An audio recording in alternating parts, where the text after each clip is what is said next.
प्यारे दोस्तों नमस्कार। आज हस्ताक्षर में एक महत्वपूर्ण हस्ताक्षर से हम बातचीत करने जा रहे हैं। आज मैं आया हुआ हूँ विश्व पुस्तक मेले पर दिल्ली में, और यहाँ मेरी मुलाकात हुई है राजकुमार राकेश जी से, जो विख्यात कथाकार उपन्यासकार हैं। हाल ही में उनका एक उपन्यास शाया हुआ है जो मेरे हाथों में है, और इस उपन्यास का नाम है अश्वत्थामा नाम का हाथी। दोस्तों, अश्वत्थामा की कथा है या ये बिंबात्मक नाम है, इस बारे में भी हम चर्चा करेंगे लेखक से, और लेखक से इस किताब के बहाने उनके परिवेश की, उनके जीवन की बहुत सारी बातें करने वाले हैं। तो आप हमसे जुड़े रहिए। मेरे साथ आज प्रगति मैदान में पुस्तक मेले में मेरे साथ हैं राजकुमार राकेश, जो सुप्रसिद्ध उपन्यासकार हैं, और पिछले दिनों इनका एक बहुत बढ़िया उपन्यास सामने आया है और उसका लोकार्पण चंडीगढ़ में हुआ राजकुमार राकेश जी से। तो मैं सबसे पहले ये जानना चाहूँगा कि आपको इस उपन्यास का ख़याल, मतलब जो बीज है, वो किस तरह से आया, किस तरह से सबसे पहले सोचा कि ये चीज़ लिखनी चाहिए? मैं सबसे पहले आपको ये कहना चाहता हूँ कि मेरा ये 5वां उपन्यास है। जी जी जी। और हर उपन्यास का विषय अपने आप में अलग है। तो ये जीवन के ऐसे अनुभव थे जो मेरे से छूट गए थे। जैसे कंदील उपन्यास मैंने लिखा तो उस वक्त भी मेरे दिमाग में ये आया कि मैं इतना कुछ लिखता जा रहा हूँ, लेकिन मेरे से मेरा अपना गाँव छूट रहा है। तो मैंने कंदील को लिखना शुरू किया और कंदील को लिखा, और 5-6 महीने में वहीं रहा अपने गाँव में।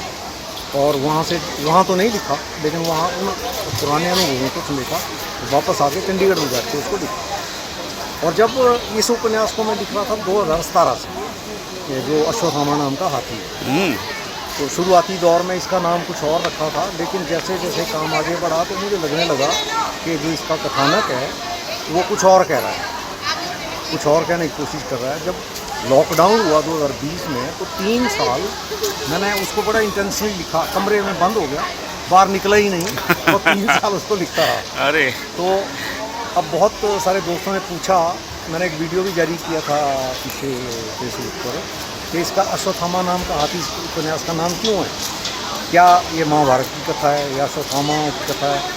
तो इसमें अश्वत्थामा नाम का कोई पात्र नहीं है, मैंने उसमें भी बताया था वीडियो में। दरअसल प्रशासन में और राजनीति में एक बहुत बड़ा द्वंद्व जीवन में, प्रशासन राजनीति तो जीवन के अंदर, जीवन में एक बहुत बड़ा द्वंद्व चलता है, जिसमें आदमी करना कुछ चाहता है और उसको करने नहीं जाता। बहुत ज़्यादा दबाव, तनाव, प्रेशर, पुल बहुत सारे होते हैं। तो प्रशासन के और राजनीति के जो अनुभव हैं वो इतने कंट्राडिक्टरी अनुभव हैं, अगर वो आपस में मिल जाएं, प्रशासक और राजनीति के लोग, तो बहुत बड़ा भ्रष्टाचार पैदा होता है। तो वो लूटना शुरू कर देंगे जनता को। लेकिन अगर उनमें द्वंद्व है तो उनमें इतना ज़बरदस्त झगड़ा होगा कि वो एक दूसरे को नीचा दिखाने की कोशिश करेंगे। तो जैसे श्री कृष्ण ने कहा था भीम को कि हाथी को मार डाल, अश्वत्थामा को, जी जी, उसका ध्येय था द्रोणाचार्य को मारना, तो अश्वत्थामा नाम के हाथी को मारा। तो ये होता है कि वो जो सबसे वनरेबल, जो सबसे कमज़ोर तबका होता है इस प्रशासन में और सरकार में, व्यवस्था में, उसको मारा जाता है ताकि उनके माध्यम से कोई और लक्ष्य हासिल किया जा सके। तो वो एक बिंब है अश्वत्थामा नाम का हाथी, उस बिंब के माध्यम से बात कही है। तो एक बृहद उपन्यास है 440 पन्ने का, जिसको 7 साल लिखा, और 7 साल में जो 3 साल थे वो इतना इंटेंसली लिखा कि उसका स्वरूप भी बदल गया, और नई नई चीज़ें उसमें आती गई, और भाषा का एक नया शोध भी मैंने उसमें करने की कोशिश की है। अब देखना ये है कि पाठक उसको कैसे देखें। बहुत अच्छा, बहुत अच्छी बात कही है। किसी भी उपन्यास को लिखने के लिए एक तो धैर्य की ज़रूरत होती है, सहजता की ज़रूरत होती है, और वो दोनों ही आप में हैं। और जितनी मशक्क़त, जितनी मतलब मेहनत, साधना आप नावल के लिए करनी पड़ती है, मेरा ख्याल है और किसी विधा में इतना ज़्यादा समय भी नहीं लगता, और मतलब आपका वो रचना जल्दी आ जाती है। लेकिन आपका पिछले 7 साल तक लगातार एक ही उपन्यास के ऊपर काम करना ये बताता है कि आपने बहुत ईमानदारी और बहुत ही मेहनत से, साधना से वो रचना लिखी है। सो पाठक वर्ग इसका ज़रूर इसको खुशामदीद कहेगा। और मैं ये चाहता हूँ कि कुछ बातों में मुझे ये बताने की कोशिश करें कि अश्वत्थामा नाम का हाथी, ये टाइटल तो खैर आपने उस कहानी से जोड़ करके बता दिया है, लेकिन इसके पात्र क्या वो आपके आसपास घटित हैं या पूरे किसी कल्पना का ही परिवेश का जिक्र है? वो काल्पनिक नहीं है, बहुत सारी चीज़ें मेरे अंदर थी, क्योंकि मेरे बहुत सारे अनुभव प्रशासन से भी जुड़े हैं, अध्यापन से भी जुड़े हैं, प्रशासन से भी जुड़े हैं, गाँव से भी जुड़े हैं और राजनीति से भी जुड़े हैं। तो उन सारे अनुभवों का एक कोलाज मेरे भीतर था, और अगर उसको मैं बाहर ना निकालता तो वो एक तो मेरे साथ ही समाप्त हो जाता, और दूसरे अंदर जो आकुलाहट थी उसको व्यक्त करने की। तो इस तरह के जो व्यवस्थात्मक उपन्यास लिखे जाते हैं वो वास्तव में बहुत खतरे से भी खाली नहीं होते। कई बार लगता है कि लोग उनको क्यों पढ़ेंगे, लेकिन हमारा समाज में उस स्तर की व्यवस्था को नहीं जाना जाता। जब इसको पढ़ेंगे तो उनके लिए वो नया अनुभव संसार होगा, और वो नया खुलेगा कि व्यवस्थाएं कैसे काम करती हैं, और जनता के हित में करनी चाहिए ना काम। तो वो कैसे काम करते हैं, उनके अपने हित कितने होते हैं उसमें, और जो टकराव होते हैं उसके उनके निजी हित और निजी स्वार्थ होते हैं। तो उन निजी स्वार्थों का वो साधने का जो एक टूल है व्यक्ति के अंदर, बौद्धिकता का, रेजिस्टेंस का, प्रतिरोध का, तो वो सारा एक अनुभव संसार जिसको यहाँ व्यक्त किया गया। बहुत अच्छा। आप पहाड़ के रहने वाले हैं और पहाड़ की ज़िंदगी से काफ़ी वाबस्ता हैं, तो पहाड़ की लाइफ के ऊपर बहुत से उपन्यास लिखे गए हैं, पहले भी कहानियाँ भी लिखी गई हैं। आपने भी, आपका अभी जिक्र किया है, कंदील नाम का उपन्यास आपका उसी पर है, गांव पर है।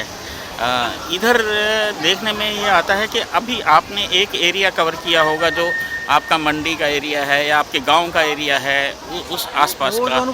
लेकिन जो पंजाब, हिमाचल में बहुत से एरियाज़ ऐसे हैं जो अभी छूटे हुए हैं, जैसे किन्नौर का अगर वो इलाका ले लें तो वहाँ इतनी सारी कहानियाँ जो किन्नौर में मेरे जीवन के 7 वर्ष गुजरे, 7 वर्ष किन्नौर में गुजारे मैंने अपने युवावस्था के। तो किन्नौर मेरे अंदर है, लेकिन उसको उतना आत्मसात कर पाना मेरे लिए नहीं संभव था। 7 वर्ष किन्नौर में गुजरे युवावस्था में, 19-20 साल की उम्र में मैं किन्नौर था। लेकिन वहाँ की जो भाषा है, जो बोली है, बोली जिसको वहाँ की संपर्क भाषा हमारी और उनकी संपर्क भाषा भी हिंदी है। हिंदी के सिवाय अगर आप बात करेंगे तो हम ना उनकी भाषा समझ पाएंगे ना वो हमारी भाषा समझ पाएंगे। जो किन्नौरी बोली है वो 2 किस्म की किन्नौरी है। जो लोअर किन्नौर है उसमें अलग किस्म की किन्नौरी है, और जो अपर किन्नौर है पू का इलाका, वो अलग किस्म की। लेकिन हम किसी किन्नौरी को समझ नहीं पाते, बोली को। तो जब तक हम किसी बोली को आत्मसात नहीं कर पाएंगे तब तक वहाँ के समाज को, सभ्यता को नहीं समझ पाएंगे।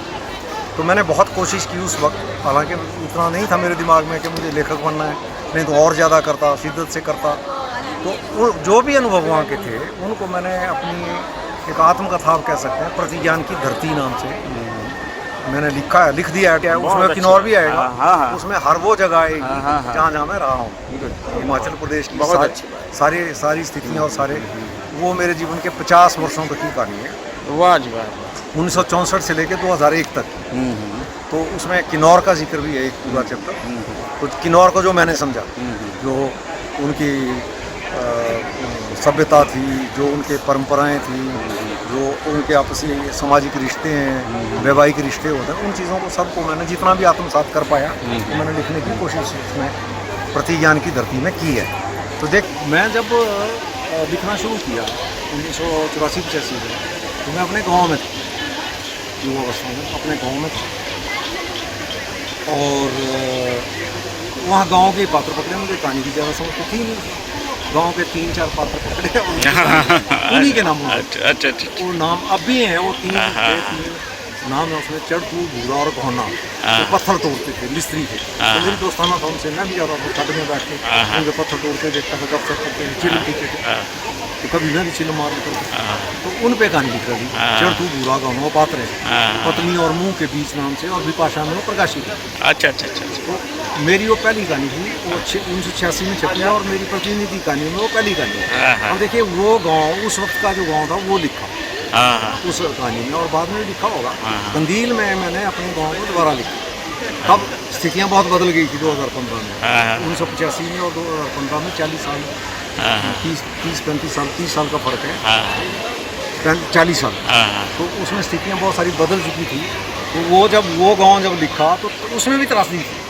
अरे वहाँ बारिश हुई, प्रयास में इतनी बारिश हुई कि सब बह गया, गांव ही बह गया, सारे लोगों के घर बह गए, कुछ नहीं बचा, मर गए लोग, कुछ बचे, उन्होंने उनको मदद की। तब वो जीजी शाह की उनकी दोबारा तो ये कंदील में वर्णन। इसमें अश्वत्थामा नाम के हाथी में आप जाएंगे, जब दूसरा चैप्टर आएगा, अच्छा जी, तो वो दोबारा फिर वो गाँव आएंगे, वही गाँव आएगा। वो एक अलग किस्म का गाँव है, जिसमें ये जो पात्र अंशुल उपाध्याय, ये अंशुल उपाध्याय की पोस्टिंग वहाँ होती है उसके कस्बे में। तो वहाँ वो जो शुरुआती दौर में IAS वाले करते हैं बंदोबस्त वगैरह, वो उस गांव में जाता है, पैदल जाना पड़ता है 3-4 किलोमीटर, और वहाँ देखते हैं तो वहाँ लोगों का हाल वही है आज भी। यानी सन 2020 में भी और 1985 में वो गांव ज़्यादा नहीं बदला। उस वक्त भी पत्थर तोड़ते थे। अब वो 3 पात्र मैंने आपको बताया, उनमें से 2 मर गए हैं और एक है जीवित है। अभी मैं गाँव में था तो मिला मुझे, तो उसको उस कहानी के बारे में मालूम है। मैट्रिक पास था तो उसने वो कहानी पढ़ रखी थी। उसने कहा कि मेरे ऊपर ही कहानी किया। तो बल्कि वहाँ के कुछ पढ़े लिखे लोग बोलते थे कि ये मार खाएगा। तो आप इसमें भी अगर आप पढ़ेंगे तो इसमें गांव आएगा, 2-3 अगले चैप्टरों में गांव आएगा। जब आप वैसे इस कथा में पहले चैप्टर में जब आप चल रहे हैं तो आपको लगेगा नहीं कि गांव आएगा, कहाँ से आएगा? नहीं, वो तो पूरे महानगर की बात है। महानगर की बात है, आप फिर गाँव में पहुँच जाएंगे। और सबसे बड़ी बात ये है कि ये बच्चे जब जाएंगे, जब युवा होंगे, 20-22 साल के बच्चे जब IAS करके वहाँ पहुँचेंगे, तो ये देखेंगे कि हमने तो हिंदुस्तान देखा ही नहीं था।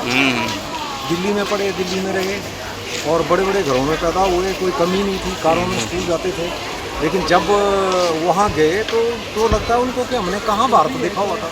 ये तो अलग भारत है, 2 भारत हैं। एक वो इंडिया था जिसमें से हम आए, और ये भारत है जिसमें ये लोग रह रहे। और उनको लगने लगा कि ये भारत में ज़्यादा जरूरी है और 90% भारत में ये है। और वहाँ से निकल कर फिर जब वो प्रशासन में परिपक्व होकर गए तो उन्होंने उस भारत का पक्ष लिया। वो अश्वत्थामा नाम के हाथी बन गए। उनको फिर जो वहाँ के राजनीतिज्ञ थे वहाँ के लोग, उन्होंने उनका कत्ल करने की कोशिश की इन्हीं पात्रों का, ताकि इनको मार कर अपने नियत स्वार्थ साधे जाएँ, जो वो साधना संभव नहीं हो पाया क्योंकि उन्होंने नया भारत देख लिया था। और क्योंकि इंडिया से वो नए भारत में गए थे तो उन्होंने रजिस्ट किया, प्रतिरोध किया, और इस तरह उपन्यास की कथा। क्या बात है जी, क्या बात है। और मेरे सामने पूरा उपन्यास खुल रहा है। एक लाइन पे ऐसा हो गया कि मुझे लग रहा था कि इस उपन्यास को बंद कैसे करूँ, बंद नहीं हो रहा था। मुझे लग रहा था कि मैंने ये जो पन्ने लिखते हैं 400-500, इतना और भी लिख डालूँ तो भी उपन्यास चलेगा। कोई चीज़ लिखते हैं तो समापन हो सकता है, लेकिन वो जीवन के शिल्प में है। वो जीवन के शिल्प में, अब जीवन तो अनंत है, वो तो अनंत, वो खत्म ही नहीं होगा। अब मैं सोच रहा हूँ कि क्या उसका दूसरा चैप्टर भी लिख लूँ, दूसरा भाग भी लिख लूँ, लेकिन सोच रहा हूँ कि नहीं, अब नहीं, क्योंकि उसका रेप्लिका हो जाएगा, रेपिटेशन। तो मेरे साथ ये हुआ कि कैंसर वार्ड नाम से मैंने कहानी लिखी, काफ़ी चर्चित हुई है।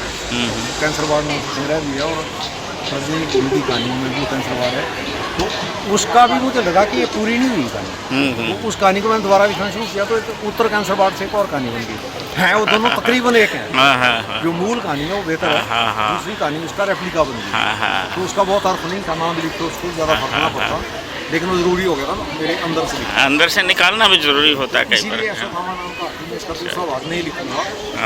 अब उपन्यास शायद मैं नहीं लिखूँ, 5 हो गए काफ़ी। चलिए जी, बहुत बहुत मुबारक आपको।